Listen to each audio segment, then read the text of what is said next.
पहिला कोणता सांगितला? त्याच्यामध्ये 2 डिजिट आहे का? असं काही लिहिले का 2 डिजिट? नाही लिहिला. मग 1 to 10 पर्यंतचा 4 येतोय की नाही?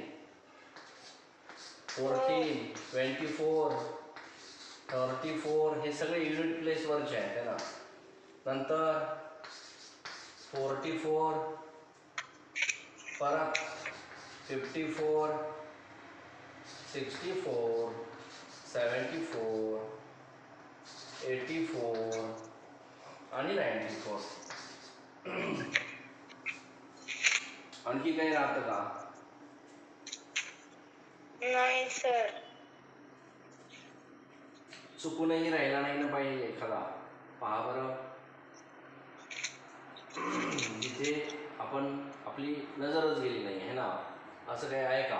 हे पहा सगळे वन डिजिट काय आहे तो युनिट प्लेसचे आहेत है ना.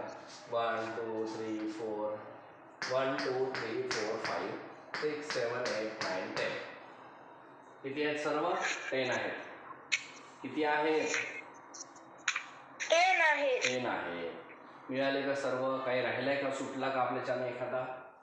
41च्या टेबलमध्ये तर हा 44च येतो, बाकी काहीच नाही आहेत है ना. बाकी मग सर्व 1 डिजिट 1 युनिट प्लेसचेच आहेत. त्यामुळे हे अशा प्रकारे आपलं उत्तर येणार आहे आणि ॲन्सर आहे 1 2 3 4 5 6 7 8 9 10. 10 आहे आणि हे जे 10 आहे तो ऑप्शन नंबर 2 मध्ये आहे, म्हणून ऑप्शन नंबर 2 बरोबर आहे. चला घ्या पुढे.